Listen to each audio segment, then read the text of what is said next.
Yeah, can I get the chili cheese coney with the tater tots? Oh, yeah. That's a nice chili dog you got there.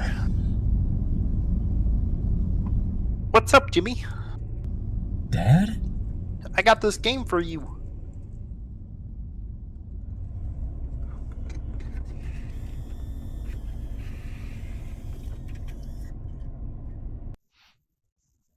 Sonic the Hedgehog.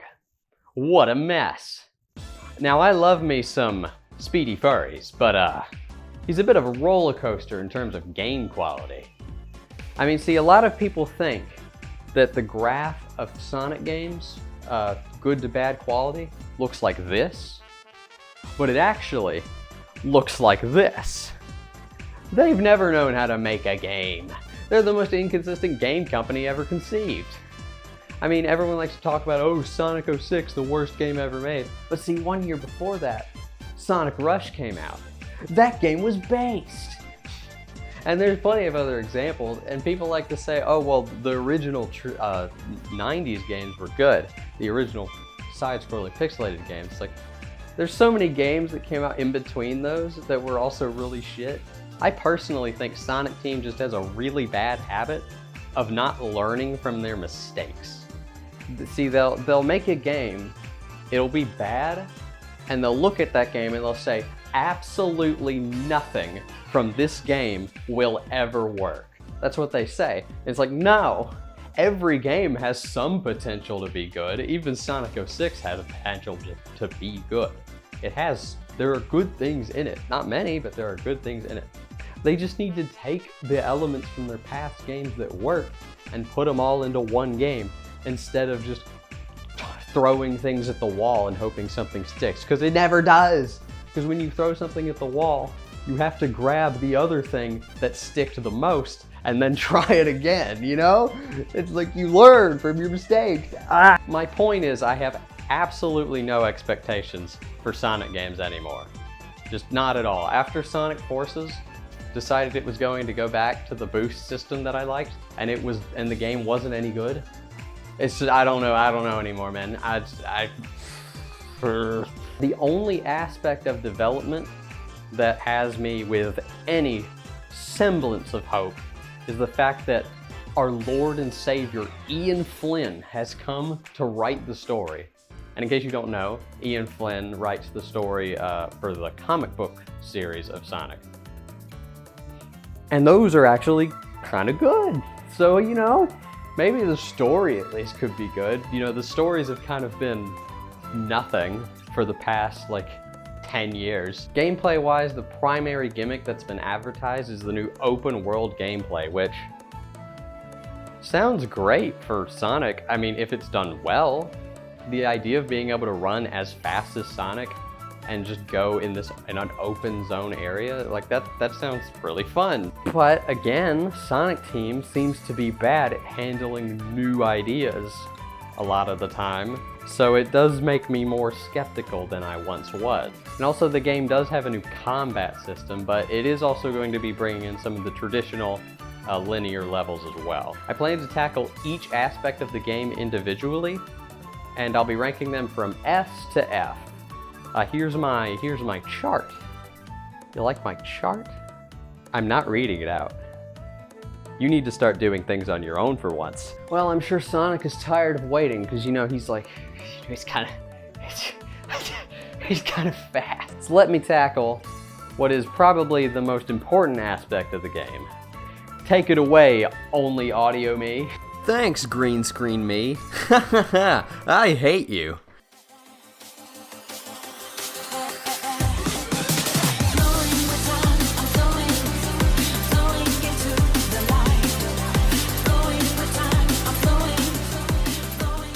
we can see Sonic running almost as fast as my wife filed for divorce after I was implicated in the 9/11 attacks. The movement in this game, as you can guess, has been changed quite a bit from other games to suit the more open, explorable areas. Past games, especially the ones using the boost system like Unleashed and Generations, tend to make controlling Sonic while at high speeds more akin to steering him rather than having full mobility. For those games this works, since you're always heading in one direction. But here, you need to be able to turn fairly quickly. And before I say anything about the handling, I do want to give credit to the fact that all of your control stats, such as speed, turning radius, acceleration, can all be adjusted. Which is honestly pretty genius to allow this much customization over how Sonic moves. Although I can say I didn't adjust these sliders very much, as the default scheme works pretty well. This game does resemble Sonic Lost World in a way, since you have a normal running speed by just moving the stick, and a sprint button to move quicker. They call it boost, but it doesn't really resemble the boost from past games since the stamina bar refills on its own, and you don't have any sort of invulnerability from it, it's just for speed. The normal speed feels a bit slow at first, but gives you really precise control while having just enough weight so he doesn't fling all over the place if you need to dart in different directions. Sprinting instantly puts you at maximum speed and decreases your turning radius, but you can still turn more than fast enough to not feel stiff or restrictive. The main thing I look for when a game has a toggle between normal speed and running speed is if both states are useful. In Sonic Lost World, for example, moving while not holding down the sprint button is agonizingly slow, so you'll always be holding down that button, which defeats its purpose. This game, however, I think has it balanced pretty well.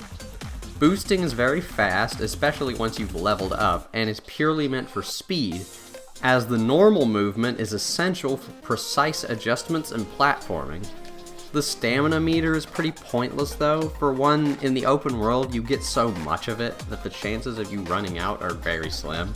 And in the linear levels, your max stamina is reduced for some reason, and while it is still a lot, I don't really think the stamina adds anything to the gameplay.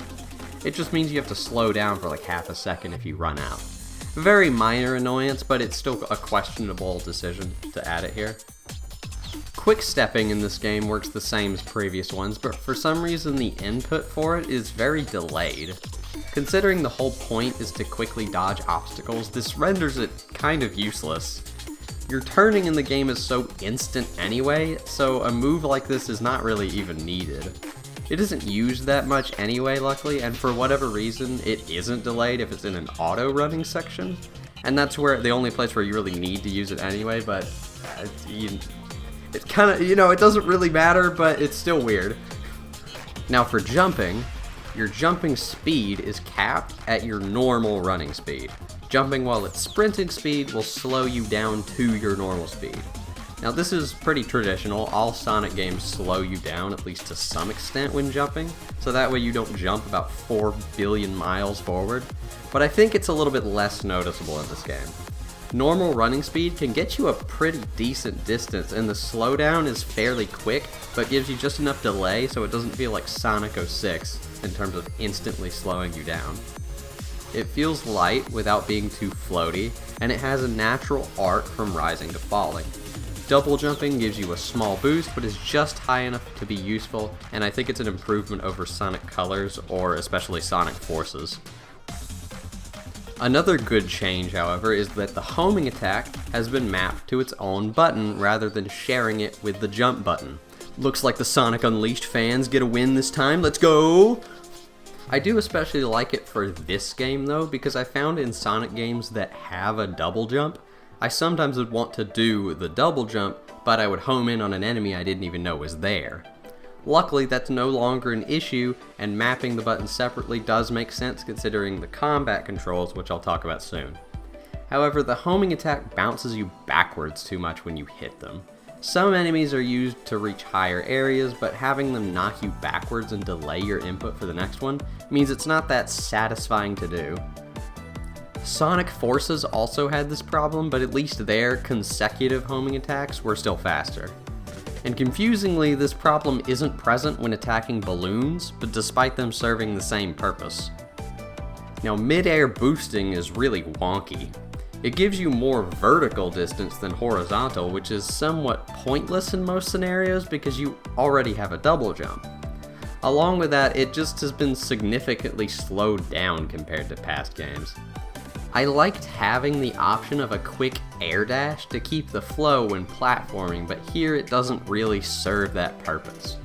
I understand why they would have wanted to nerf the boost, but changing its function was unnecessary. Now for a brand new addition.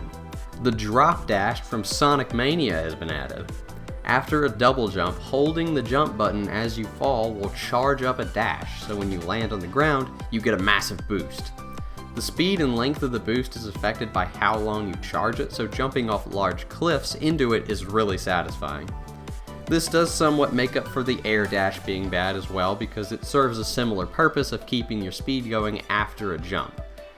The speed is also well balanced. Doing it from a normal jump will get you about as much speed as a normal dash, and only lasts a couple seconds, but doing it from higher altitude gives you much more speed and lasts quite a while, making it one of the fastest ways to move in the game. It is also the closest we've gotten to getting the spin dash back in a 3D Sonic game, so I'll take it. For some reason it is much slower in 3D Cyberspace Levels though. Not the 2D ones, just 3D. To be fair, most of those levels aren't really well suited for the move anyway, but it's still strange. A new form of the high bounce from previous games is back. The stomp move is a pretty vital move in this game to quickly get to the ground, so I've always preferred it to the bounce, but now both are here. Simply holding the stomp button instead of tapping it will cause you to bounce back up at a greater height than a normal jump. You also don't have to bounce multiple times to gain more height like previous games. Very useful, and I definitely didn't forget that I could do it until the end of the game. Another addition is what I'm gonna call sticky walls. They probably have a name, but I can't put in that much effort. These are walls that you can run on no matter the incline. They can even be upside down. A very simple concept, but it has a lot of potential uses for platforming. Sonic moves slower on these walls, but to be fair, I think moving at sprinting speed while on the wall would be very disorientating. Besides, he still moves pretty quick and controls just as well as he does on level ground. The only aspect I find strange is that in order to activate a sprint on the wall, you have to touch the wall while sprinting, and you cannot initiate the sprint while on the wall.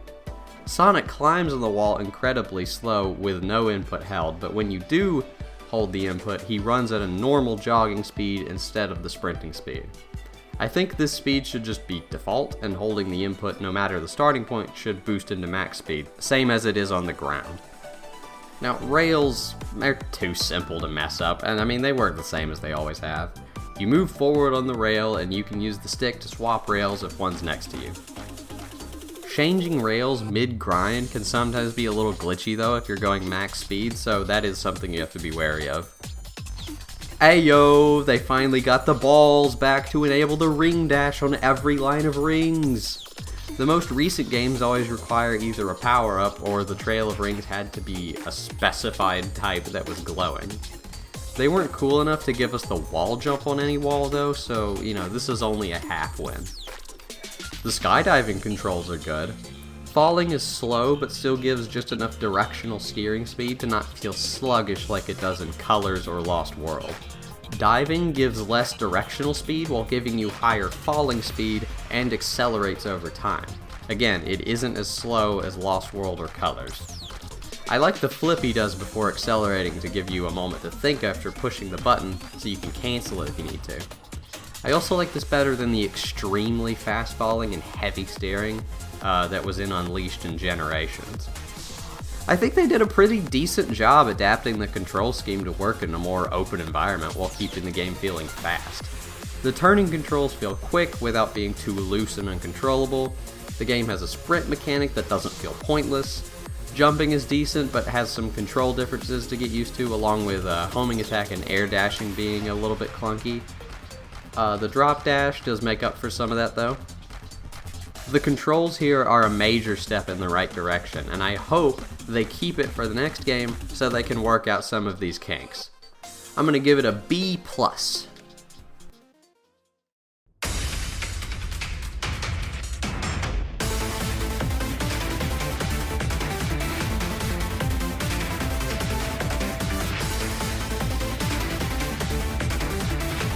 In this entry, Sonic has upped his game with lasers and shit for some reason. Unfortunately, Jet is not a boss fight in this game, which I think is a fucking tragedy. If I could, I'd collect all his feathers, stuff him, and put him in my oven for Christmas dinner. So the combat here consists of executing combos while dodging and parrying attacks. You have a basic punching and kicking combo that you can mix in with more flashy moves in the middle of this sequence. Combat starting out is very basic before you unlock the extra moves to mix in, but once you do, it can be pretty fun to see how many flashy moves you can get out before being interrupted. You get just enough moves to play with once you unlock them, and every animation is very distinct, although they don't have many alternative uses. They simply act as an alternate attacks to extend your combo. Dodging is honestly not very effective. It sends you quickly in one direction before having a recovery period, but if you're purely trying to avoid an attack, you can just run. You're Sonic. Just run. It's faster than dodging, and you can constantly move. Plus, the dodge is also mapped to the same button as quick-stepping, so it has that same delay problem. The Psy Loop is an interesting ability. It's not necessarily limited to combat, but a lot of its functionality is related. Psy Looping creates a trail behind Sonic, and you use it to create an enclosed circle around objects or enemies. Its effect on objects varies and usually relates to some sort of puzzle. In combat, surrounding your opponent with this will stagger them, opening them up for attack. As another tool in your arsenal, it works fine enough, but another effect it has is when you use it on empty ground. This creates a random amount of rings for you to collect. Your ring counter here basically acts as your health, and getting hit with 0 rings kills you. I don't mind the idea of being able to use a Psy Loop as a heal, but there's nothing stopping you from spamming it. As long as you don't get wombo comboed, you'll never run out of health.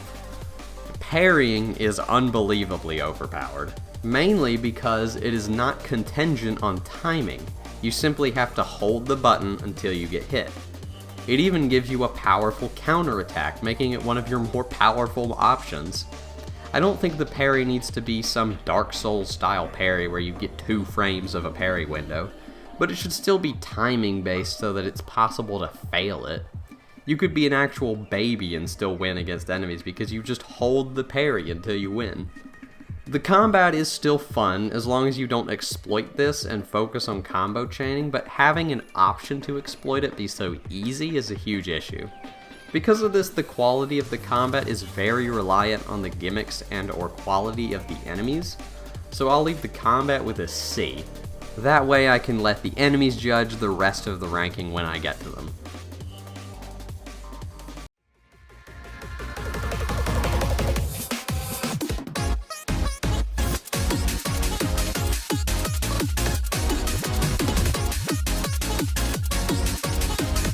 In these cyber levels, we get to experience something of a blast from the past. However, fucking Green Hill is back again. Sega, if you keep milking this cow, I will shoot the fucking cow, you understand? These levels are meant to be traditional Sonic levels, being a linear track you run down in order to reach a goal. You find them in the open world and complete them to obtain keys to unlock the Chaos Emerald vaults. Each level is fairly short, but there are a lot of them, which is a format I personally prefer over having a small amount of long levels. Now what I meant by traditional levels is that they are just levels from the other games. I don't mean inspired, I mean straight up copy and pasted. There are some original levels, but I did the calculations and about 80% of them are reused. Not only are the level layouts reused, but some of the themes are reused as well. That's not as big of an issue for me because it's which themes they picked that bug me. Speed Highway I don't mind, it's a pretty standard city theme, and the aesthetics with all the streets in the background going each and every direction looks pretty cool. Although I don't remember having to fight military tanks that Sonic can down in one hit. Sky Sanctuary feels overused to me for some reason, even though I think Generations is the only one that actually reused it. Technically Advance used it too, but it didn't really look like the original, so I don't count that one. Plus it makes thematic sense within the story because the ancient aliens are connected to it. I can accept it here, it makes sense. Chemical Plant Zone actually has been used a little bit too much. Generations, Mania, and Forces already used it, so this one feels kinda lazy. There are a lot of themes available in past games, so reusing this one doesn't really make any sense. And then of course, Green Hill. I'm so tired of looking at goddamn Green Hill. Sega, there are other green tropical environments than Green Hill. Reusing Green Hill in every game isn't fan service, it's fan disservice. It's really amazing how something so iconic can be completely ruined by simply overusing it. You've already milked the life out of Green Hill, please. Anyway, back to the level design itself. I really wouldn't mind them reusing aspects of previous levels. It means they can focus more on designing the open world. It makes sense in the story as well, since cyberspace was designed to record and access people's memories. All of the levels in Generations do this, for example. Iconic set pieces and elements are copied over, but any points in between those are completely original sets of platforming and level design. Some still using the original stage elements in new ways, or even introducing something completely new. Most of Frontiers levels don't do this. They do mix in different parts of the levels together, but each individual piece is still copied. I would have loved to see some of the new mechanics like the sticky walls integrated into these levels. The games that the levels are from don't always mesh with the new control style either, because the three games that they take from are Generations, Unleashed, and surprisingly Adventure 2. The Adventure 2 levels do fit surprisingly well since the new controls actually do resemble the more free-form movement that game had. The only noticeable problem is the levels weren't made with a double jump in mind, so some parts are pretty easily skippable. What doesn't make sense is that half of them are Shadows levels from that game. If these levels are supposed to be Sonic's memories, how does he know about these? The classic style levels from Generations are also used, and while I would say they actually play a little better than they do as classic Sonic, the levels aren't made for the amount of aerial movement you have with double jumps, air dashes, and even the distance you get from jumping is generally farther. But the more noticeable off ones are the normal Sonic levels from Generations and Unleashed. It really comes down to both of these games are so much faster than Frontiers. When in the open world, these controls are good and fast, but when you put it in a level I'm already familiar with having a faster moveset in, it becomes noticeable how much slower I am. A couple choices in levels are strange as well. The best example is 3-5. The original is from Unleashed and consists of nothing but an empty track looping around itself with really sharp turns. Like I said before, these games controlled more like you're steering a car, so the challenge in this level comes from trying to drift the corners at high speeds without falling off the edge so you can make it to the end within the time limit. Obviously, this doesn't work in Frontiers since you can just make the turn with ease even at full speed. So instead of just picking another level, they shoehorned in a drifting mechanic that only gets used in this level. Touching these booster panels puts you into a drifting state similar to Unleashed, except it controls way more slippery. However, the drift is still very pointless. You can just jump over the panels and run normally around. Drifting isn't even any faster, and even if it was, there's no time limit, so it wouldn't matter anyway. Along with completing the level, there are other objectives to achieve that also give you vault keys. Collecting all the red rings, collecting a certain amount of normal rings, and getting an S-rank time. These objectives in concept are a good way to make the levels more replayable and adds more content for the main game since you need to complete at least some of these extra missions to beat the game. The problem is that they're usually way too easy. I found most of the time I would get at least one, sometimes two objectives on my first go. The red rings are generally in spots that are either not hard to get to or are practically unmissable. The ring requirements are too low, and if you try, you can easily get triple the amount you need. And lastly, the time requirements are wildly inconsistent. Sometimes they do require a decent amount of skill and routing, other times you'll get there in half the time they gave you without even trying. Some levels will have a ton of hidden or hard to reach alternate paths, but they almost never hide any red rings. They may have rings, but like I said, you barely need any, and some don't even help you save time. Okay, now I just have a question. Why does every single level have a unique song?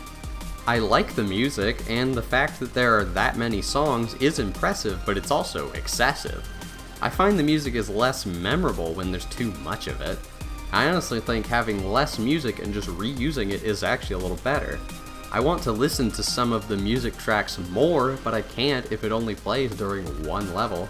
Tracks for the open world and mini-bosses I get to hear all the time, but the funky beats of Cyberspace I remember less of, despite it having more songs.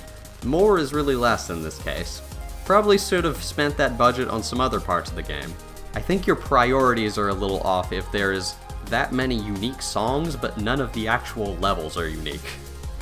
I like the idea of Cyberspace Levels. It's a good way to break up the normal gameplay with short bursts of something Sonic fans are used to. But too many of the levels are reused, with some not fitting very well with the new controls. Now, to be fair, most of the levels they pick are still good levels, but it's kind of cheating to steal levels from the games they know were really good. They should have used them more as a reference to make similar quality levels rather than full-on copy and pasting. The level visuals, while they have a cool glitchy aesthetic with parts of the environment strewn everywhere, fall short to a lack of variety and for milking Green Hill way after it ran dry. And lastly, the optional objectives are way too easy to complete. A fun idea and concept, but lacking in execution, with the only saving grace being the level design of the original games were good. C+.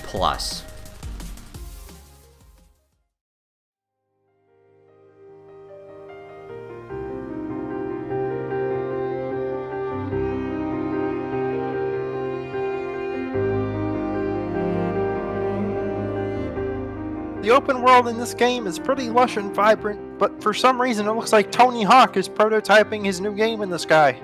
Speaking of Hawks, I remember what you did, Jet. There'll be consequences. Now, for the open worlds. These are going to be the most important to get right, as most of the game takes place exploring these. There are 5 islands in total, so I'm going to be ranking each one individually. Starting with...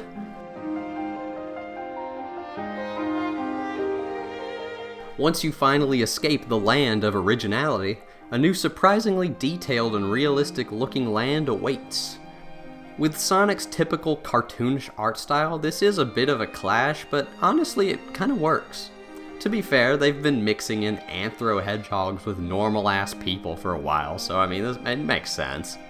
The initial area you get to play around is a nice linear path with some very simple platforming courses off to the sides for the player to practice with. The area is just big enough to give you room to move around and get used to the controls without feeling overwhelmed by a massive landscape. Of course, this area also gives you basic versions of combat and puzzles to ease you into these concepts. After beating a cyberspace level, defeating a couple mini-bosses, and grabbing a Chaos Emerald, the game lets you loose on the rest of the island. The initial view of the island also gives multiple obvious landmarks to encourage exploration. Another cyberspace level, a really big guy, a puzzle, a tower, and a floating structure in the distance. Now these mini puzzles are one of the main landmarks you'll run into. The puzzles are extremely simple and don't require much effort to complete, but are a good way to give you a change of pace from running around. I think it works better than if you just collected something to instantly get your reward. It gives some variety to the general gameplay loop. Sure, I do wish the puzzles were a bit more complex, but they're short enough to not be boring.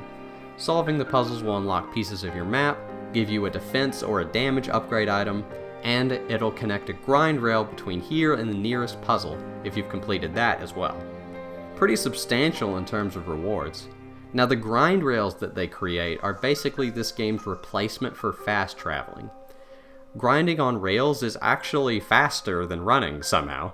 So these railways will connect all major parts of the island. Unlocking the entire map does unlock actual fast traveling, but my word of advice is to stick with the rails. They're way more fun. I'm going to refer to these as the rail highway. The one problem with the rail highway here is the overuse of these spectacle moments. Sonic games always have these moments of going through loops or bouncing between different springs, and that's fine. For the sake of a highway meant to get you from point A to B, though, they get kind of tiresome. Now, the world is obviously filled with collectibles to find. There are different kinds that are required for progression. Character tokens, portal gears, vault keys, and of course, the 7 Chaos Emeralds. The character tokens are found scattered at the end of the many platforming challenges that scatter the island. They are purely used to progress the main story missions. Portal gears you will earn from mini-bosses and are used to access the Cyberspace Levels. Within the Cyberspace Levels, you can obtain vault keys, which are finally used to unlock the Chaos Emeralds. You need 6 of the 7 Chaos Emeralds, along with all story missions done, to access the boss. Now, the platforming sections that house the tokens are a bit strange. From now, I'm just going to simply refer to them as courses. Gameplay-wise, they are typical Sonic platforming, just in bite-sized doses. These courses are scattered around the island very sporadically in the sky. They look a little silly, and don't mesh well with the more realistic environments. I wish they were more integrated into the actual world design rather than being completely separated. The next issue I have is you need a decent amount of tokens to progress, but each course only gives you 1 token per. Yet for some reason these treasure spots placed randomly on the island have a chance to give you tens of tokens, despite requiring much less effort. Now, despite this, I have to say there is an odd satisfaction I get simply running quickly around this vast area finding things. I can't really explain why it's so fun to me, but literally just running around is honestly fun enough for me to ignore some of the problems I just discussed. Maybe that's just indicative of how good the controls feel. And while the courses are very disconnected from the mainland, it doesn't mean you can't find creative ways to utilize them during exploration.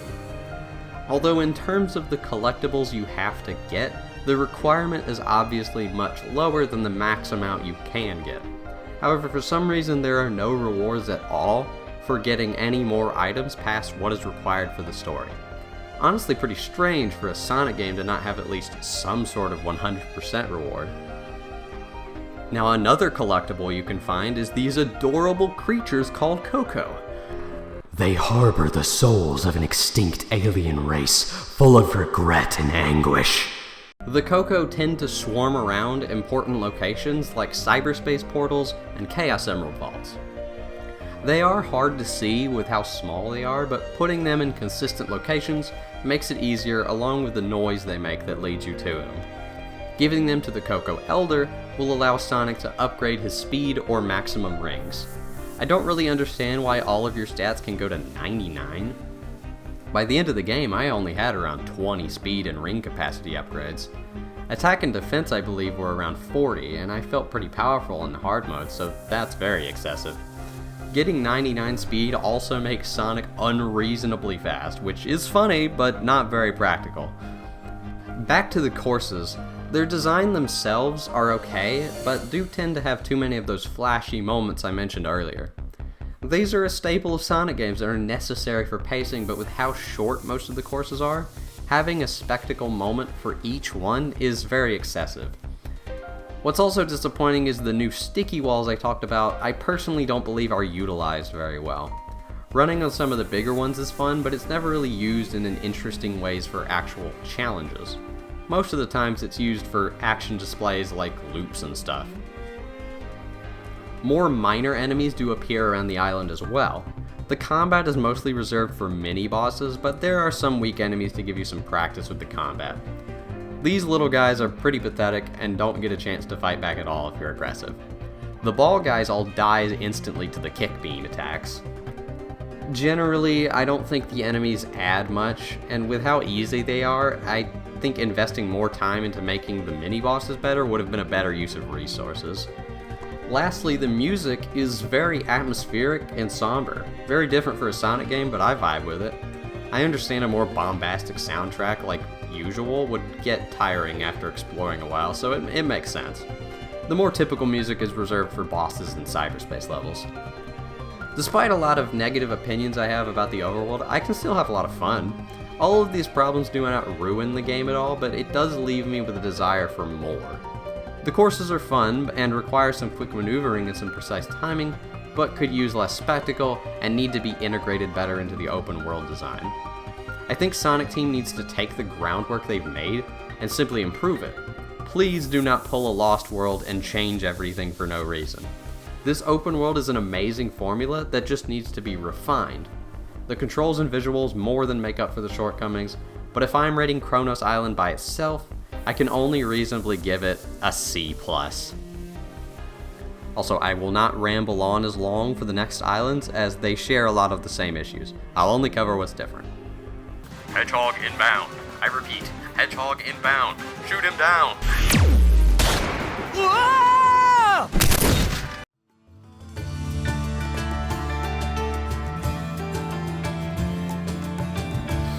Now we're on to the desert island. Visually, it's just as stunning, however, there is one big graphical issue here. Pop-in.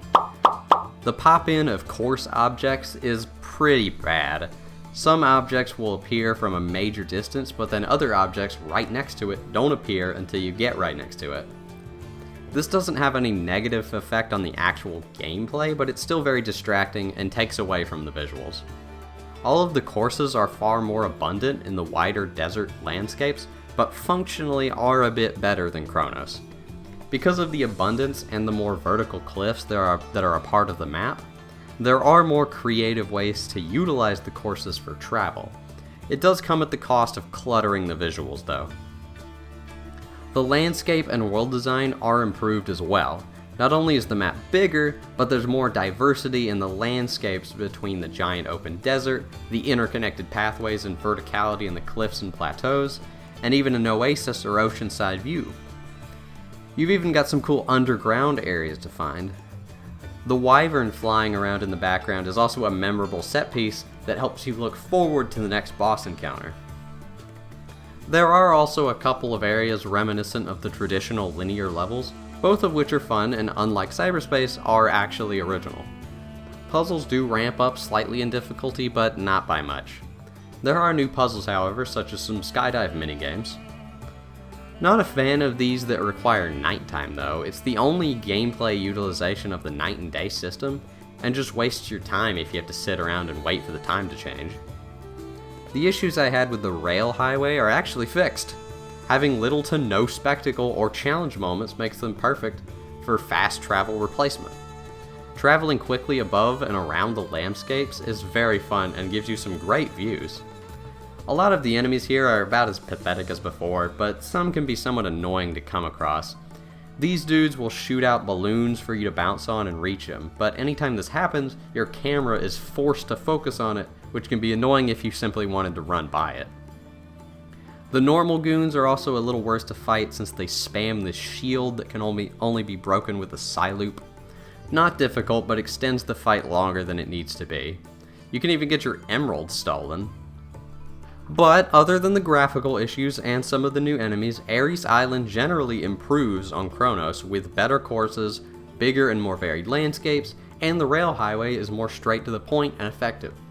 A lot of the core problems the game has still ring true, but this island gives a better idea of the potential this game style has. B-.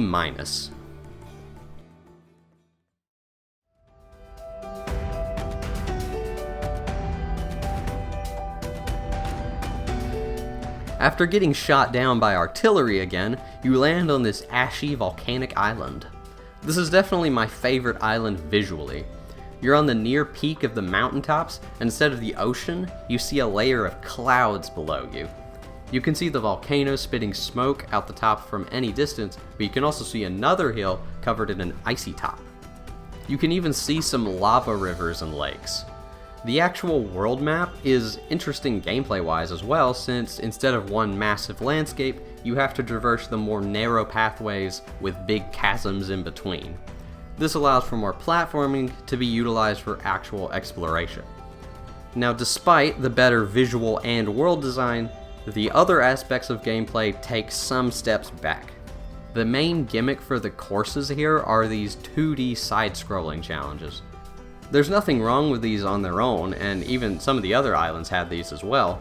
However, the problem is that the game locks you into this 2D area once you get in, and you cannot leave without getting to the beginning or end of it.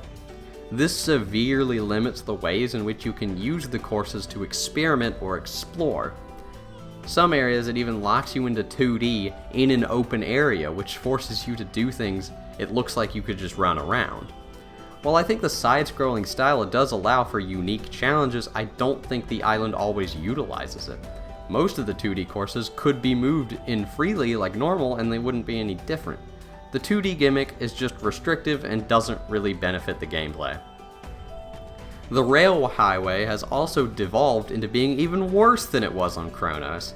There's not just showy moments with a couple of jumps, some parts of the highways have full-on platforming courses within it. For the purpose of giving me a quick way around areas I've already explored, this is a massive waste of time to me. The challenges can also get very repetitive since you'll most likely have to do them multiple times back and forth. On the puzzle side of things, they have added some puzzles again and increased the difficulty a smidge. I like this one where you have to stack Tetris blocks in the right order. I can also say the normal enemies are a little better. They have a secondary shield that only goes in front of them. This gives them some more variety and doesn't force me to spam the Psy loop over and over. There are also these birds that when defeated, you can tame them and ride them, which does give another interesting method of exploration. While Chaos Island makes some improvements in world design, it falls short when it comes to the platforming itself, with it being too constrictive and forced. I want to like it, but I can't lie, it's the worst island so far. C-.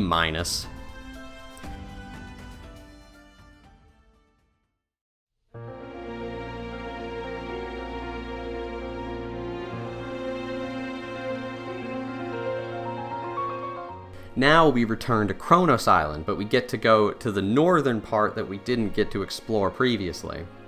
They call it Ray Island? Is it Rhea? Ree? I'm gonna call it Ree, that sounds funnier. But still, it's called Ree Island even though it's clearly just Kronos Island, but it's just the northern part of it. This area basically acts as a long story mission to activate 6 towers in order to release everyone from cyberspace. Climbing up the towers gives actually some of the best platforming in the whole game. It utilizes every mechanic and it even uses the sticky walls in some neat ways. I love how insanely tall the towers are. What's strange though is how much empty space there is. This area seems even bigger than the main part of Kronos, yet it has nothing in it. There's plenty of unique landscapes, structures, and environments, yet for some reason no gameplay features were put here. There's this whole sunken town that you completely skip if you follow the main path. There's also lots of sticky walls built into the hills that don't lead to anything. It really looks like the devs had more plans for this area, but couldn't implement them in time, and so they just left this area here. I don't even mind having an area purely for this story mission of going to each tower, but having all this empty space makes me wish there could have been more. I won't give it a bad score because the mission here is fun to play, but I'm still deducting points for not utilizing all of this extra space. B-.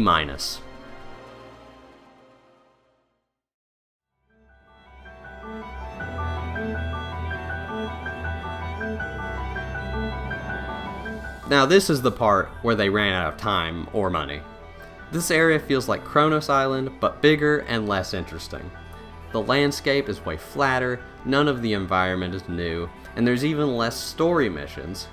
It really hurts that this ended up as the final island as well, because all of that unused area in Ree Island would have served the purpose of a final island way better. That area felt more unique, and using that would have saved some resources for building the rest of the game. Gameplay wise, the island is fine. It does have the good courses and rail highway from Ares, but a lack of minigames, story beats, and a unique set pieces completely sour this part of the game for me. There's not a whole lot for me to say because there's just not a whole lot here. D. Now again, I like these open worlds and what potential they hold, but it's not fully utilized here. There's a lot of room to grow, and I think that they need to keep this style so that they can grow it. Because as I said before, Sonic Team have a bad habit of not learning from their mistakes and then just making new mistakes instead. But if they stick to this gameplay style and they refine it, I think this could be one of the best types of Sonic games that we've ever gotten. But only time will tell, and right now, it's definitely a bit iffy. So, hopefully, they can work out the kinks in the next game.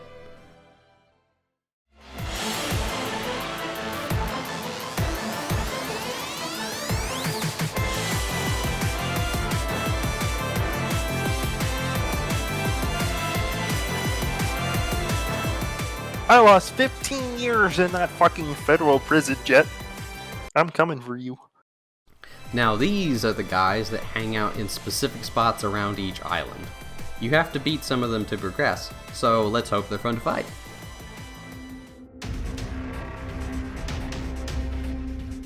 Oddly voluptuous robot to start off. Also very big, just how I like him. The goal here is to climb its arms and reach the 3 weak points on top of it. The wave it sends out boosts you upwards, and the first weak point never has any protection. Just how I like it. I can understand making the first one easy to help new players learn what to do, but the next 2 aren't much harder. Once back down, it will send out some red damaging waves, but they're very easy to jump over, and the weak spot has a shield around it, but the shield doesn't go high enough, so you also just jump over that, or hit it from range with your Tootsie lasers. During the 3rd climb, you have to weave through some of the red waves on the way up, but this still only requires like 1 well lined up run, and then boom, it's dead. It does have some cool spectacle with you flying up high and seeing its whole body, but other than that, it's too simple to really have all that much fun with. See.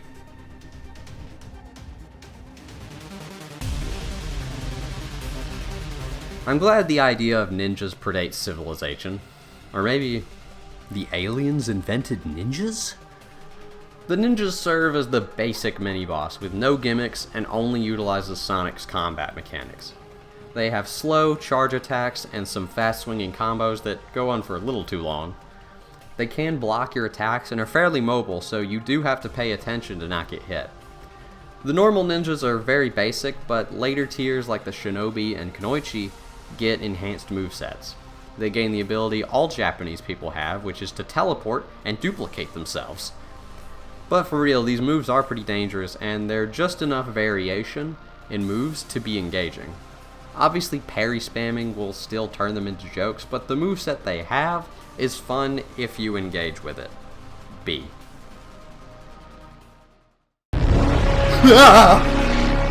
This guy will fly around the map, creating a road behind him for you to jump on. I like that you can see him from a distance, making it fun to chase him down and figure out where you can hop on. Once on the road, Sonic will start automatically running towards the squid. While you're chasing him, he will shoot beams that you have to dodge. The patterns are pretty simple and do lack variety, although once you get closer to him, it becomes really hard to dodge since you can't see which lane they'll be in soon enough. The squid will also create loop-de-loops to run through, but he does this way too often. He won't shoot you during these either, so it's just a matter of waiting. In fact, you can possibly catch up to him before he even attacks if he does the loops long enough. I think it could have been really cool if he still attacked during the loops, but they kept the camera behind Sonic, so instead of seeing an outside view, you can see the world around you go upside down from Sonic's view. Once you catch up, he pretty much becomes a sitting target with only one really obvious attack. I like the idea of chasing him down while avoiding things, but the obstacles are too underwhelming, especially when compared to similar bosses from previous games. C.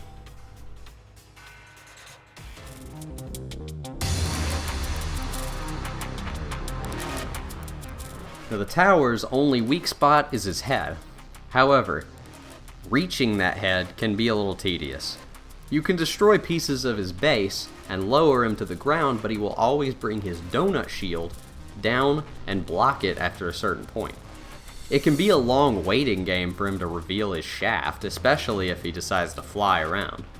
Now you can also reach him by utilizing this attack where he slams his rod down, which creates a shockwave to jump over, then the donut shield will be at its lowest point, so you can jump and run up his pillar in order to get to the top.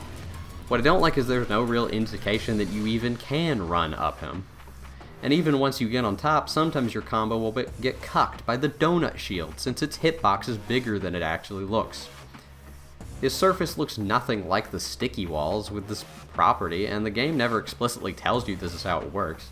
His attacks aren't super interesting, his rapid-fire missiles can be easily dodged by running away, and the laser attack is slow and easy to jump over. Plus, you can just hang out on his shaft. Most of this fight feels built to waste your time, and it's not engaging in the slightest. D.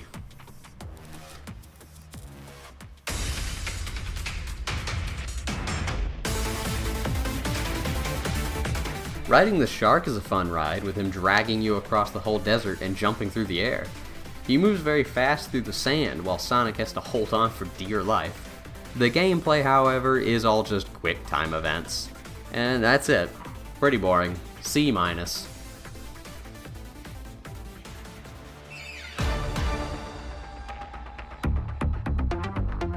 This long-legged fellow has 3 grind rail rings around him that you have to cover in your stinky hedgehog blue goo so that the Strider becomes so disgusted he creates a platform in order for you to easily end his life.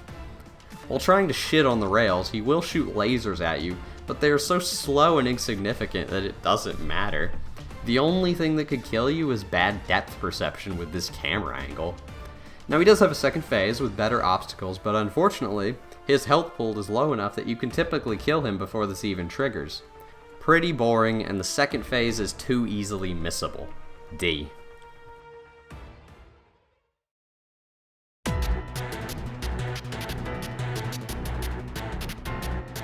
The gimmick of this fight is Sumo Man will trap you in an arena with him and you have to bounce off the walls in order to knock him into the electric walls.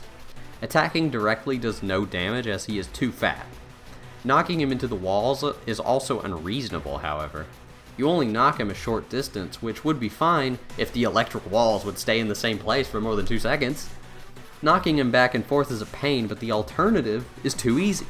All you have to do is side-loop him, and then he gets even fatter, hindering his mobility, and allowing you to wail on him by rapidly firing Sonic's ass between the walls.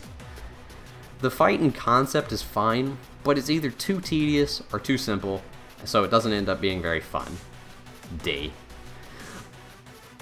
Alright, time to kick some ass. Oops.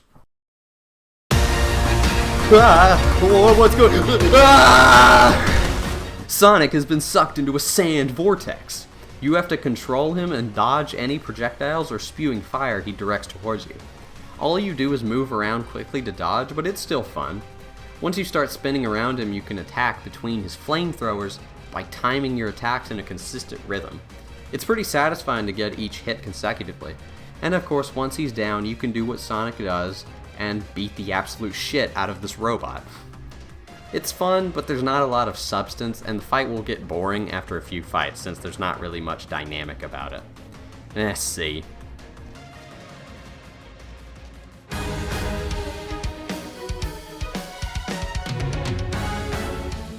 Haha, I think I know a thing or two about flying fortresses. Whoa, this one shits rails! You chase down the fortress by grinding on the rails. Unique blue rails appear here and give you infinite boost while also increasing your speed. Switching between rails to stay on the blue ones is fairly simple, but just fast enough to be interesting. Now the view is what really sells this fight for me. The fortress flies extremely quickly across the whole map. I also do love how during this corkscrew the camera actually rotates with Sonic. I think the camera rotating or flipping with Sonic is something that Sonic Team needs to utilize more. What's too bad is the second phase here is also more challenging, but again, the boss's health is too low, so it's easy to miss. Still, the sense of speed while high above the map is really cool. C+.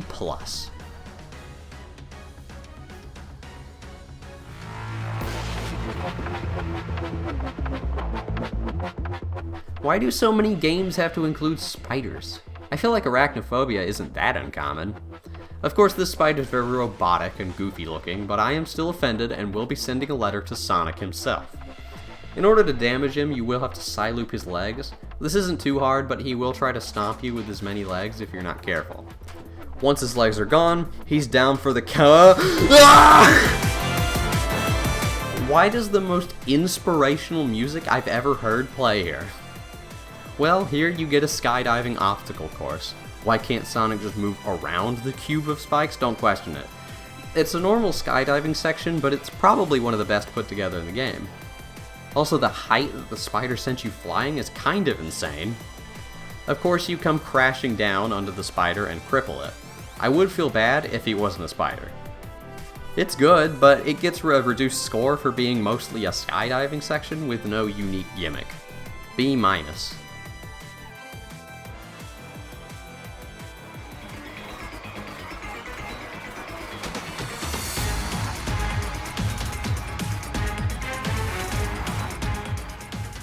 This is a similar setup to the Strider, but much better. I'm still not a fan of the camera angle, but it's not as detrimental with only 2 lanes to worry about. You must give him blue balls while not touching his red balls, or you have a stroke and die. He will also shoot a static laser similar to the Strider, but when you put this in tandem with trying to hit or dodge the balls, it can actually be pretty hard. It for sure requires some multitasking to pull off. Once he's in his vulnerable state, he will actually fight back still? What the hell? Why is this the only boss to have self-preservation? His only weak spot is his ass, and he will shoot various balls and lasers to stop you. The lasers can be a little annoying if they clip you during your attacks because of the hitboxes again. But I don't care, this fight actually makes me feel like I have to try. Now unfortunately you can cheese him a little by side-looping him to throw him on his back. But hey, this is still gotta be my favorite mini-boss so far. B+.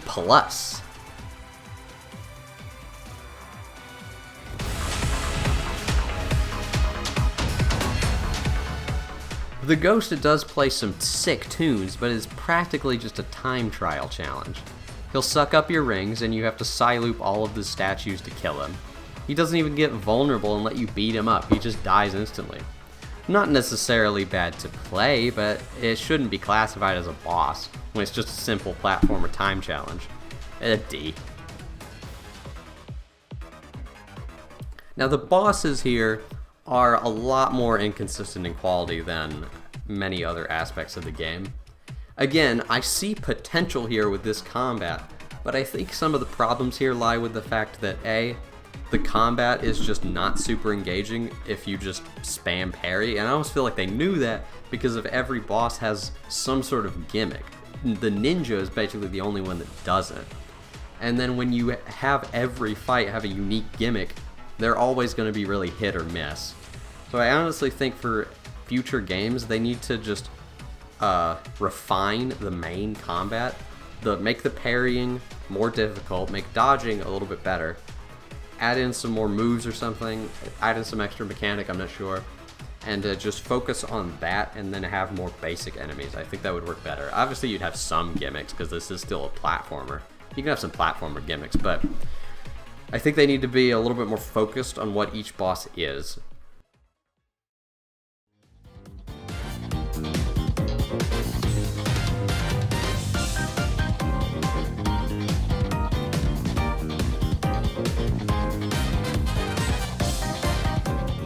If Big the Cat is not in the 3rd live-action Sonic movie, I'm going to become a fucking terrorist. This is generally another good way to break up the fast gameplay with something different. Unlike the puzzles, most of these are required story missions that are a bit more involved. They usually require getting a certain amount of items within a time limit. Each one has a different gimmick as well. For example, you may need to herd a group of Cocos while they shit bombs on you. Or you may simply need to break as many boxes as you can across a small platforming course. All of them are pretty fun and are similar enough to get used to while also having variety in the gimmicks they provide. I love this one where Sonic leaps off of a bridge into the stratosphere and has to do a skydive around these obstacles, yet he jumped that high when all he wanted to do was get to the other side of the bridge. Some are also just a Galaga clone. Their gimmick is shooting different colored bullets to destroy the corresponding projectile. A very simple gimmick, and it's probably not original, but it's fun, so I don't mind. And of course, there is the obligatory pinball minigame. You need 5 million points? They're a good way to separate story beats and are generally all simple and fun. And of course, it's all worth it for the Emerald Dance.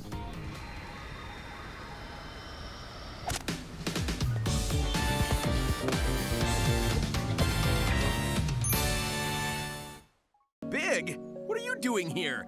How did you get here? What even is here? I don't know. As we all know, any game with a fishing minigame is objectively better than a game without it. This one is very chill. You simply cast your rod and press the button when the white and red circles overlap. I found myself watching a video on my phone while doing this in the background, and it was very relaxing. You use fishing coins you find in the open world in order to fish. It is way too easy to get fishing coins since there's this gambling minigame that triggers after a certain amount of nights, and you get so many coins from it. Sonic the Hedgehog approves of gambling, kids. I do wish there were more unique rewards for fishing. The only unique reward is the Egg Memos, which are voice tapes left by Eggman that give some world building and lore. I like the memos, but once you've gotten all of them, there's no reason to do it again. All other rewards you can get are items you would normally get in the main game. If you want to just fish and skip the entire game, that's fine, but I'd love a reason to revisit my favorite fat purple cat. I also love the implications of Big being here. Every other character was trapped in here and subjected to sort of a personal hell, but Big just got a sick-ass pond. A chill and relaxing minigame for sure. With it and the decent story minigames, I can give it a B+.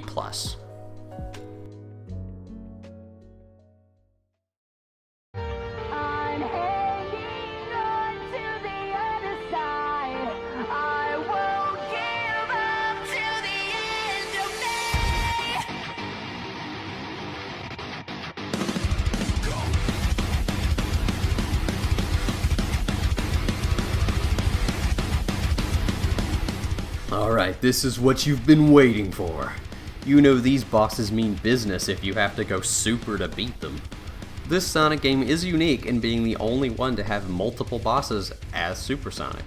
Super Sonic has always been relegated to the final boss, so having multiple fights puts a lot more emphasis on them. Why is his name the only goofy one? Every other boss and mini-boss has like a super generic name. Could they not just call him Giant? I guess all of the main bosses are giants, but one of them isn't really humanoid. Anyway, it's a pretty sick opener. You start out on the ground at the feet of this Goliath as he walks across the ground, creating tremors with every step. He looks super terrifying with his multiple layers of teeth, unnatural proportions, and his dark color scheme. Climbing on the giant is also very fun. Luckily, he has some conveniently placed launchers on his non-existent Tootsies. Once on top, you jump over some lasers and grab the emerald. This is where the fun starts. The music is building up. You get this perfect shot of Sonic floating in front of the giant. Once you touch the control stick, you go flying. Sonic's controls while flying are perfect. You have just enough weight to make your speed feel very impactful, but you still have enough precise control to steer him where you need to go. All of Sonic's attacks are even flashier now, with bright golden auras. The Psyloop sends the entire boss into the air, and all of his punches and kicks create massive phantom versions of his hands and feet, making every blow feel way more impactful. The Phantom Rush especially benefits from this. As is tradition with Sonic games, Super Sonic is completely invincible, but he has a time limit based on how many rings you have. You can somewhat cheese this by coming in with maximum rings, but it doesn't ruin the fight by any means if you do. Getting hit will knock Sonic to the back of the arena and stun him. This is reasonable, but the only complaint I have is the camera takes too long to recenter, so you can potentially get hit again without seeing it. The death animation is also really brutal. Giganto's attacks are pretty basic, consisting of large claw swipes and a large spinning sweep. Due to the range of these moves, dodging isn't ideal, so you will have to parry. While the parry is still too easy, it doesn't matter because when Sonic does the counter, he creates 14 clones of himself before going in for the kick. This fight may not be very mechanically deep, but it is pure spectacle. The blaring heavy metal music in the back makes it even better. The music does also transition to the second half for the second phase, which is a nice touch.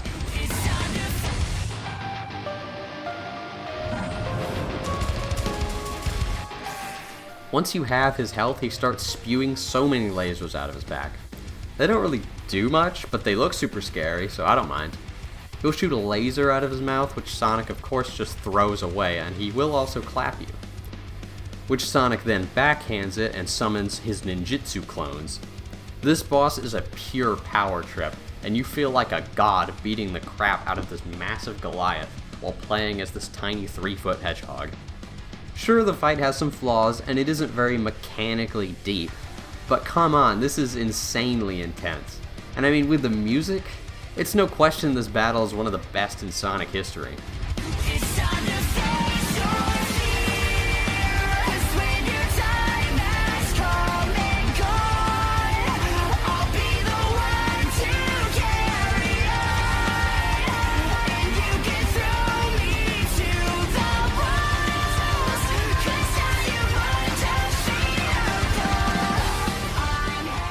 A-.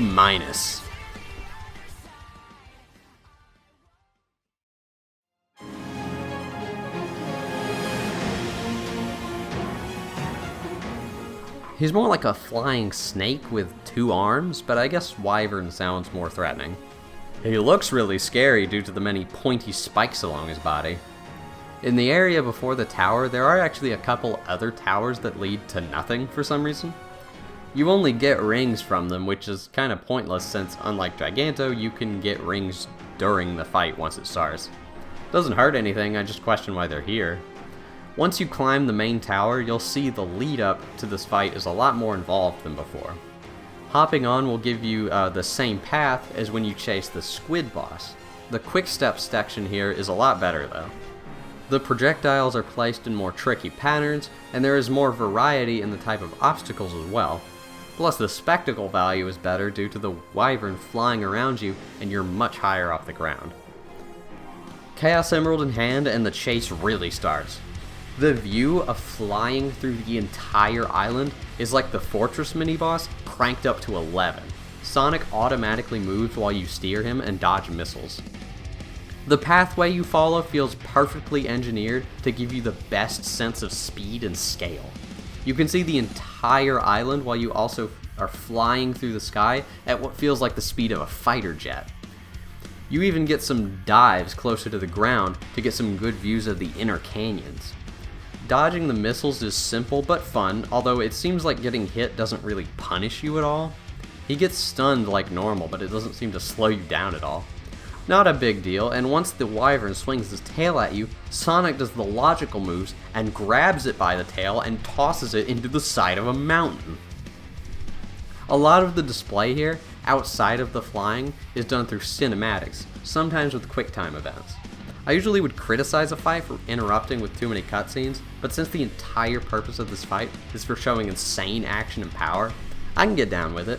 The QTEs aren't even really that bad, since it isn't react as soon as possible, and it's simply a timing game of pressing the button whenever the circles overlap, sort of like the fishing minigame. The cutscenes here are crazy, and of course, the music makes it so much better. This is honestly a great evolution of the spectacle that Giganto brought to the table.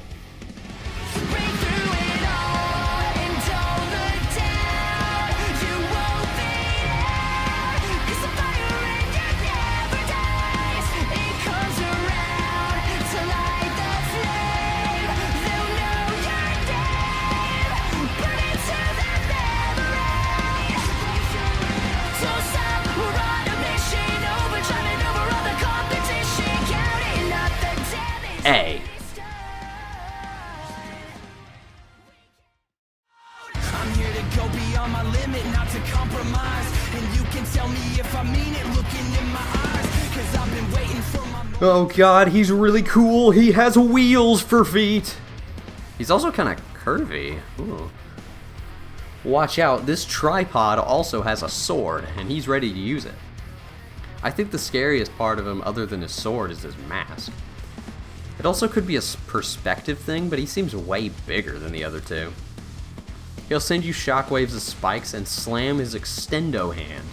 You can climb up the arm to get on top, and you've already got the emerald. But with a simpler intro, just entails a more intense final showdown. As you can guess, there are a lot of cinematics, all of which are amazing. For example, when he throws his shield at you, Sonic catches it and rides it himself. You do get to control him on the shield, and it is very janky, with missiles bouncing you back and forth. I can chalk it up as a minor inconvenience, because like the stun animations before, now that is fixed with a unique scene of Sonic hitting the wall and coming back, with no camera issues or anything. The parry attack is also once again unique, and shows Sonic darting back and forth like a laser and destroying this poor man's feet before sending him into the air and then kicking him back down. He will dart around the arena with his rollerblades, which adds some urgency to chase him down and prevents you from completely wailing on him. And having to move this quickly while being this big also is an extra point to his intimidation. Once at the halfway mark, he will toss his shield into the walls, ricocheting it back and forth while he darts around unable to be hit. The strategy here is actually a little bit of a puzzle, since you have to line up Sonic and parry the shield so you can knock it into him. I can appreciate the game doesn't make it too obvious, so once you do realize, it's rewarding. The final cinematic has Sonic steal the sword and slice the knight in half. An epic final to an epic boss fight. And of course, the music. Will the whole world know your name? Will we dance with destiny? I've been there and I've seen it. I'm never gonna stop believing. You'll find your flame. Oh, we can save the day.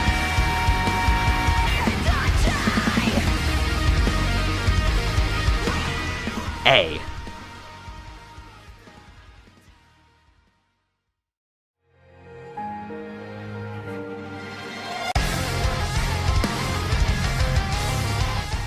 Final boss time, baby!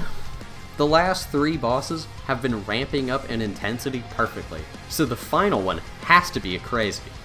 My expectations were through the roof with the way they've been building this up. I'm sure they haven't also run out of budget with the bosses and made a really mediocre fight with no impressive visuals or music while also giving the boss no health so he dies in about 2 seconds, making the ending extremely anticlimactic! They would never. Okay, for starters, we don't get any run-up to the boss. You immediately go super after the cutscene. I get that in the story, Eggman gives Sonic the Emerald, so there's not really any room to put a section like the other bosses, but it is still a bad sign that something is already missing. Oh, by the way, Merry Christmas. No, the Christmas cheer is gone! The primary gimmick is you have to destroy these drones floating around Supreme, which to me is not obvious. They shoot out a bunch of beams that knock you around, and they hover around protecting Supreme, so I just assumed you're supposed to get past them.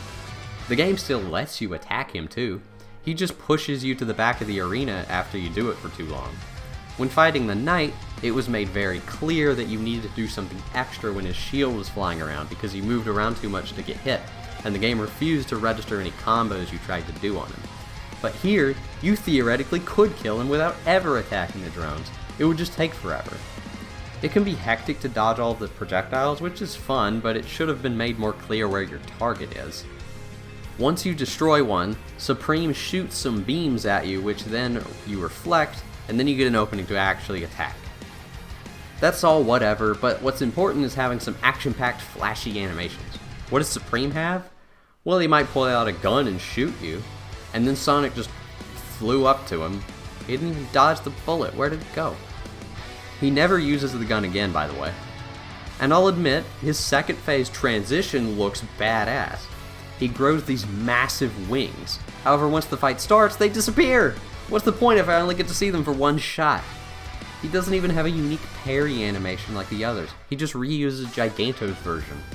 There's so little going on here compared to the other fights, and yes, you could argue this fight has a little more going on than the first fight, but that was the first fight.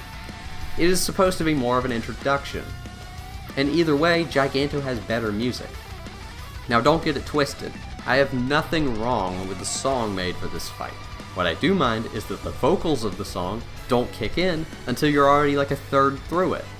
The fight is already short and underwhelming, so kicking in the vocals when I'm already done isn't helping. You don't even get a cool finisher after winning. He just falls on his knees and sucks your dick. I've never been more let down in my entire life. I hate this fight so much, but it isn't terrible to play or anything, so the lowest I'm gonna reasonably give it is a D-.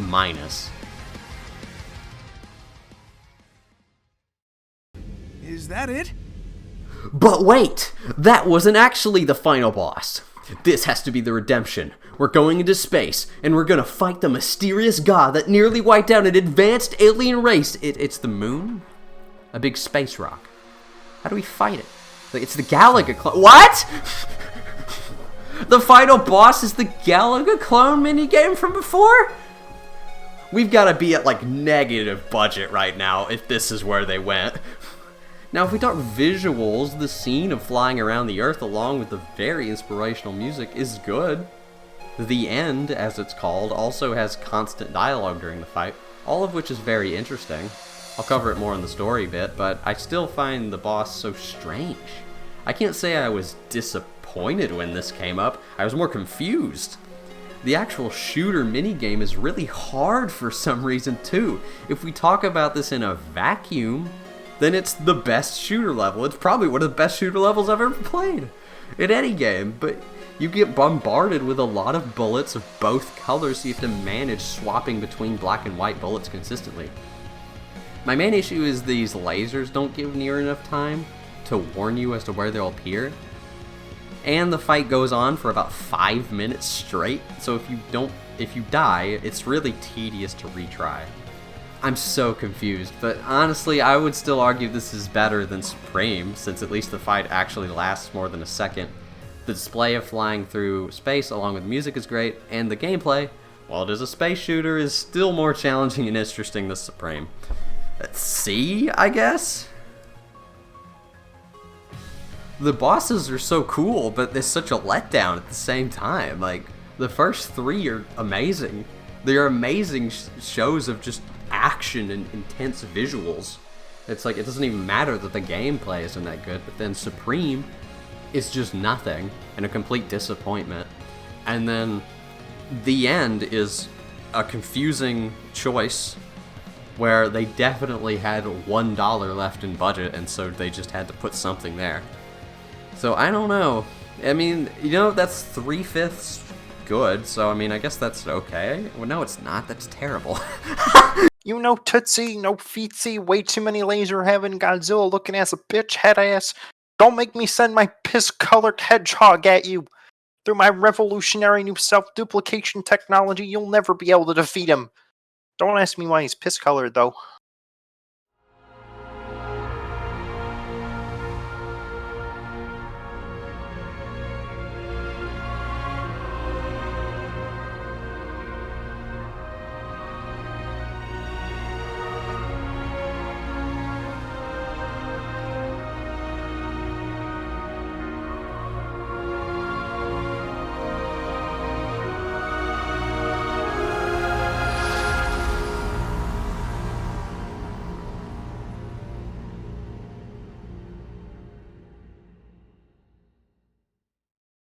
Who on Team Sonic decided to give Rouge fat fucking titties?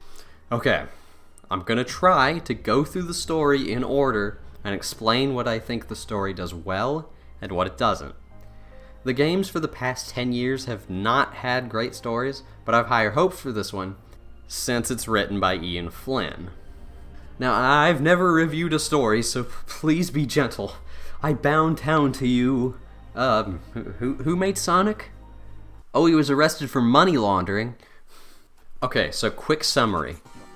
Eggman travels to the Starfall Islands, which house ancient tech from an extinct race of people. But his program malfunctions when trying to take control of the tech, and it sucks him into a virtual dimension called cyberspace.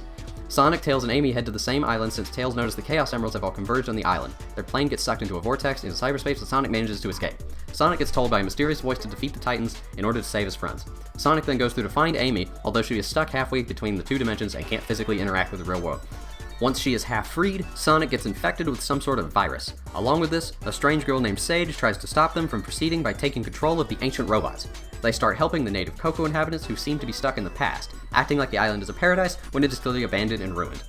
When helped, Sonic and Amy discover the Cocos seem to contain the spirits of the ancients and they are able to pass on when helped.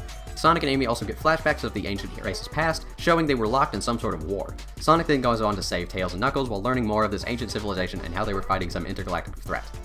We discover that Sage was actually the program Eggman used to hack the ancient tech, but she evolved from it and chose to keep Eggman in cyberspace, seemingly to protect him from something. After defeating the three Titans, Sonic connects to cyberspace and learns that the ancients were an alien race whose homeworld was destroyed and had to resettle on Earth, bringing the Chaos Emeralds with them. The entity that destroyed their world followed them, but they managed to seal it within cyberspace before they were killed.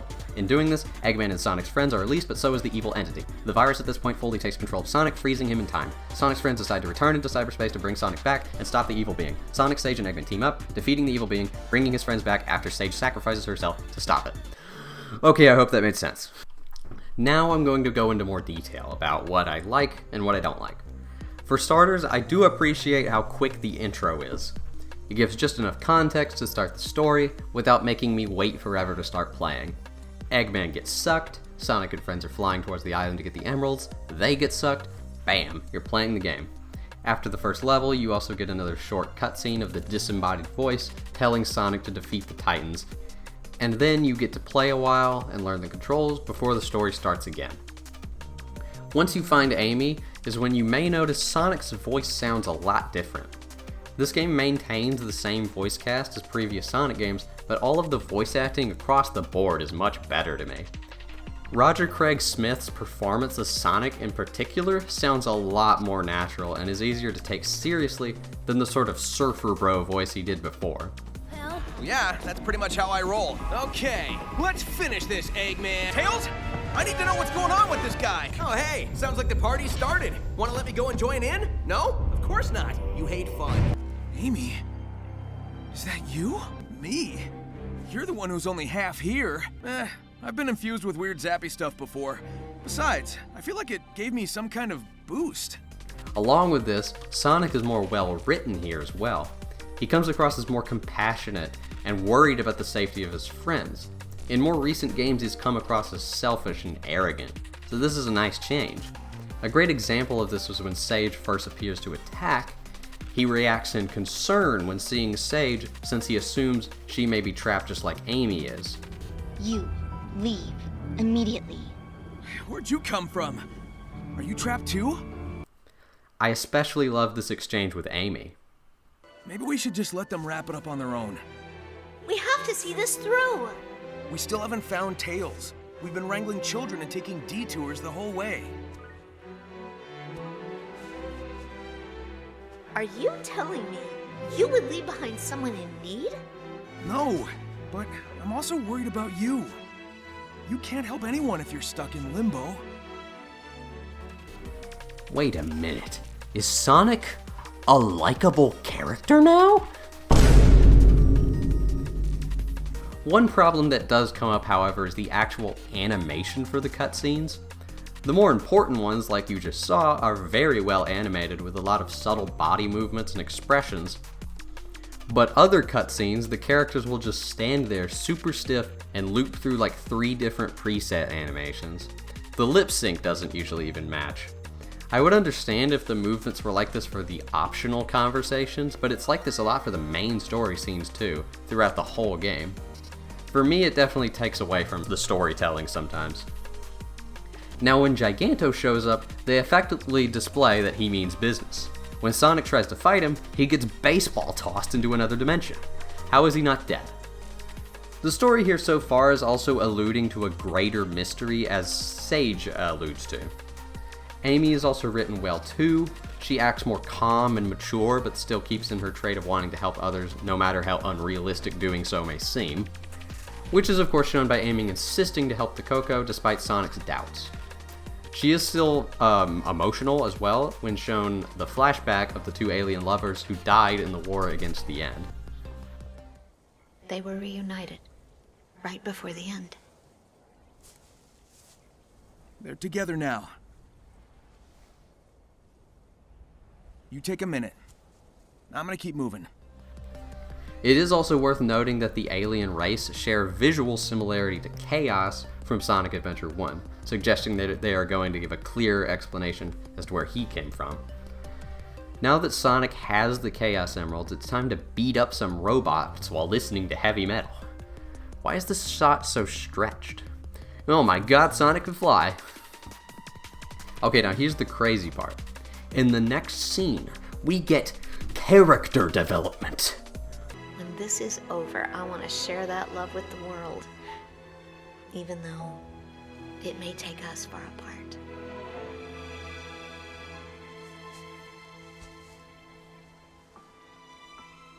I know you'll do great. I want to hear all about it when you come back. I do find it strange that the giant robot engineered to destroy a god can't beat Supersonic, but the basic artillery systems on the island can. You could probably argue he was about to run out of time in the transformation anyway, but it's still kind of a weak justification for him to lose the emeralds. What is cool is the emeralds now canonically split apart when Sonic's done with them. Once we get to Knuckles, we get to see another example of better characterization. I like the sort of rivalry Sonic and Knuckles have going on here. Some rescue. I'm still half ghost. I'm working on it, okay? I was investigating some strange ruins when I was transported here, then got trapped. Never a dull moment with you. Just bring me up to speed. Yet when it comes down to it, they are still friends, and they still show it when it counts. Knuckles is also willing to punch a child, which is based.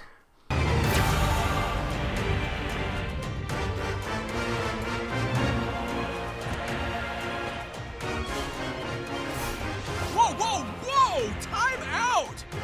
Time out! She attacked you! Yeah, it's kind of her thing. But she's trying to protect something. Or someone. I'm willing to help, but first I need to know what's going on. Going to assault the bunker! I can't lose this! We've got this, buddy. I've got your back. Thank you, Sonic. One thing I'm noticing is Ian is using Sonic as he was used in games like The Black Knight and Unleashed. Sonic has a flat, positive character arc. He himself does not change, but instead he helps others change. He is pretty much the only character that doesn't get character development in the story. Amy becomes motivated to help others, Knuckles considers becoming less isolated, and Sage becomes more human emotionally. I think this version of Sonic works a lot better, as I feel it's the only way to keep his original overconfident and snarky personality without making him unlikable. He is as confident as he is because he is content with who he is and what he's doing. Therefore, he doesn't need or want to change.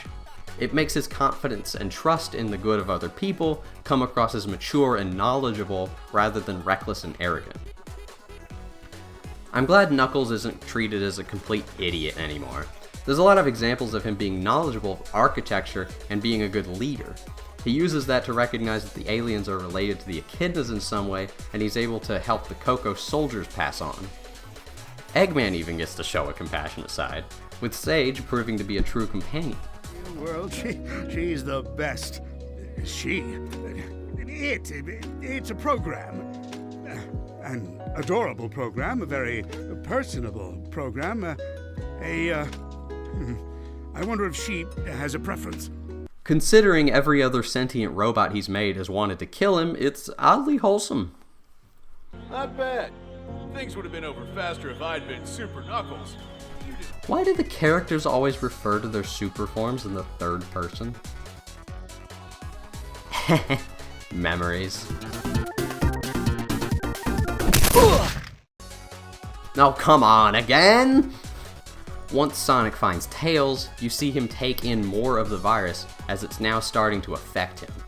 Again, another example of Sonic being extremely compassionate as he continues to help and tries to suppress any sign that he is hurting. Sonic also starts showing his more typical sarcastic personality, as now he has a better grasp of the situation he's in. A very nice touch, Mr. Flynn. Please kiss me. I love this shot of Sonic and Tails looking through this flashback. I wish all the flashbacks had this art style. Sage is so wholesome, and you get to see the positive effects Sonic is having on her. After reviewing your entire campaign history, I have found the most optimal course of action is to create an alliance with Sonic. What? What's also great is when the game starts referencing past events. Previous Sonic stories were very standalone, with only minor references of a consistent continuity. Considering Sega have said they are trying to make the overall stories more connected and consistent, this is good to see. But together you stopped the Ark, overcame Neo-Metal. You... I don't want to hear it. Those alliances were purely out of desperation. Tails gets the most character development of all of them here. He says he feels like a burden to Sonic due to the events of the past games. This definitely feels like Ian trying to damage control how bad the last few stories were and give Tails a reason for being really weird in those. While I wish those never happened at all, if those games have to be canon, then this is a good way to move past it. Tails ends up deciding to go on a personal journey alone, and I hope this leads to a future game of some kind. The game has given us a lot of good character development, but I definitely feel like the mystery of the Ancients has been spoon-fed a little too slowly. All we know at this point is that the aliens were in a war, and that some catastrophe is going to happen soon. I assume this is meant to build up to a grand reveal, but I personally found myself really craving answers at this point. Also, I'm sorry, I know Sage's little montage here is supposed to be emotional, with her wanting the best for Eggman, Sonic, and everyone, despite their differences. But they only have like 5 different scenes of Eggman and Sage together, and they're all in the exact same place. So it's really funny to me. One of the shots is literally a scene from like 2 cutscenes ago. Once you beat the 3rd Titan, Sonic flies back to Kronos Island. Now instead of a somewhat weak excuse as to why he doesn't keep his super form, they don't give a reason at all. Did he get shot down again? Did the virus get to him? Did he simply run out of juice? I'd rather have a basic reason than none at all. Well, now Sonic has to take down 6 towers, and we finally get answers to the Ancients' past. For each tower, we get a little bit of info. The aliens were drove from their homeland, of which the Chaos Emeralds are native to. They were drawn to a new planet because of the Chaos Emeralds starting to react to the Master Emerald, which is supposedly native to Earth. The threat that destroyed their world followed them to Earth. And finally, their attempts to defeat the threat failed, and their last resort was to send it into cyberspace. I get the reveal that the mysterious voice was the evil being that warred against the aliens, but I think a lot of this info was dumped on us too quickly. They gave us barely anything for most of the game, and then give all of it at the end. It's a bit overwhelming. I actually found myself a little confused when I first reached this point. I don't feel like the story here properly communicated to me what this evil entity was and what it's been doing. Looking back, I understand it captured Sonic's friends to force him to release them and subsequently reaching the end. But they go over this so quickly, I didn't get time to register it, so the reveal didn't land for me. They also give a really weird explanation as to what happened to the aliens to cause them to go extinct. It's not even told here, it's told through the Egg memos. Eggman states that their DNA was corroded by some sort of radiation, turning them into the Chow, I assume. Maybe I'm crazy, but to me that's such a weird explanation, especially considered Chaos himself existed way after this. Why was he the only one not affected? What radiation are you talking about? Was it from the Master Emerald? If so, why hasn't it affected any other creatures? Why do these aliens have a habit of becoming adorable baby-like creatures? I assume this was meant to be vague to invoke speculation, but to me it's just confusing. Once Sonic gets frozen, his friends band together to bring Sonic back so he can try and stop the end. And of course, Sage convinces Eggman to help.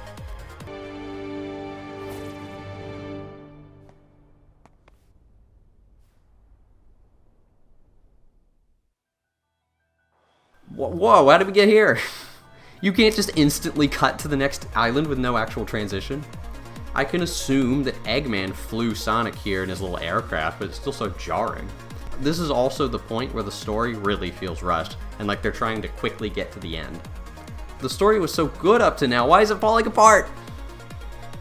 Oranos Island barely has any cutscenes throughout, which messes up the consistent pace they've had so far.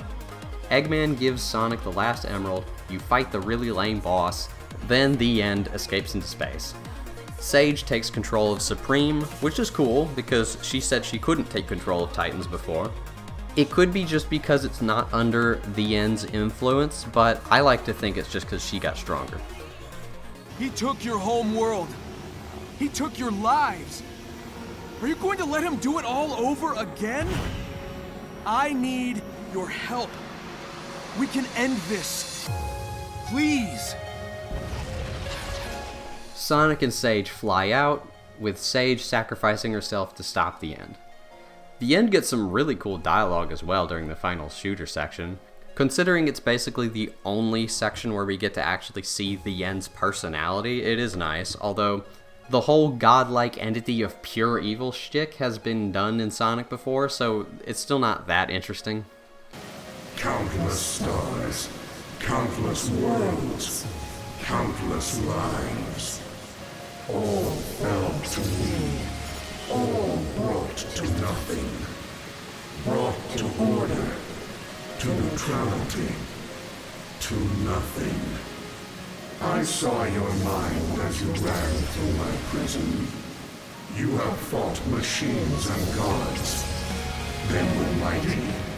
They were finite. I am infinite.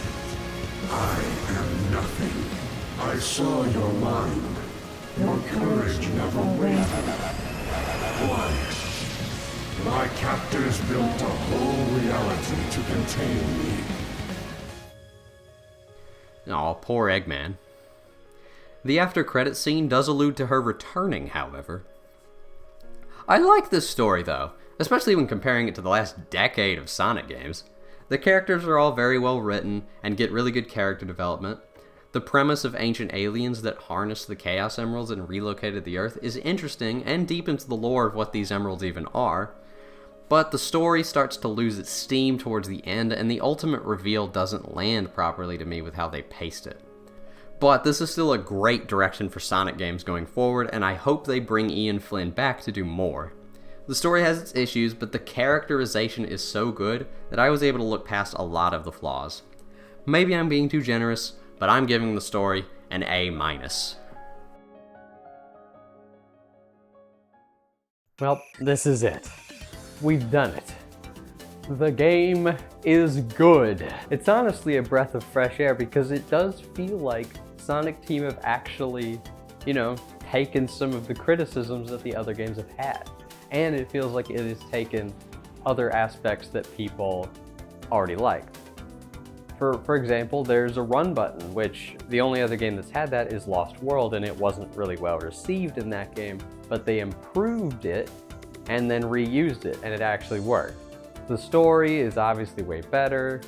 Ian Flynn wrote it, so it kind of was going to be. The levels and the world is a little bit I can kind of forgive the world design since, it is their first time, they've never done it, and a lot of times, whenever they do something for the first time, they completely fail.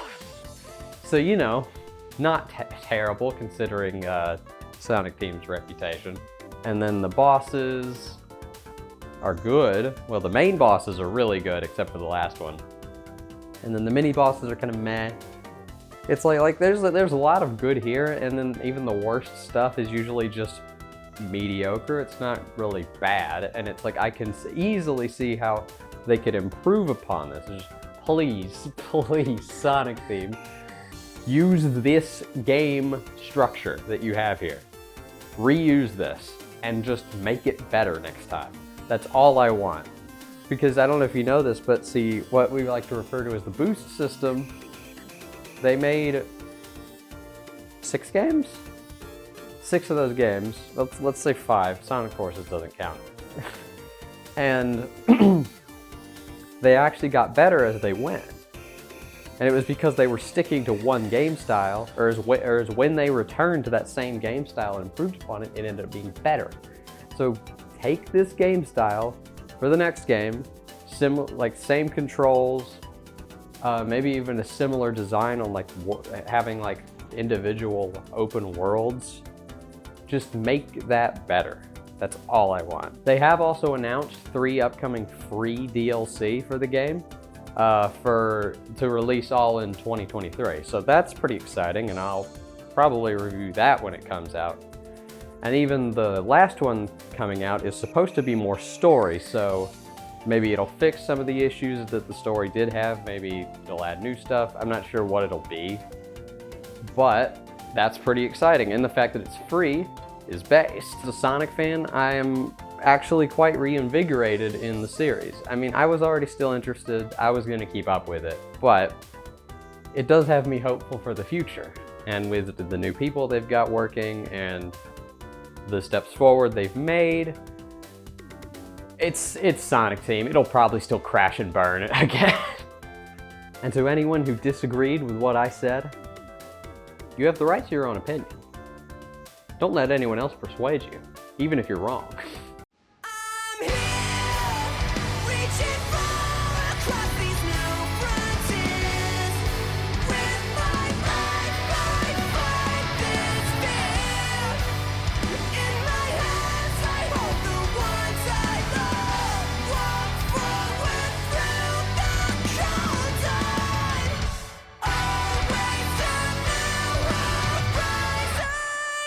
Final score, B-. Be sure to like, comment, and subscribe.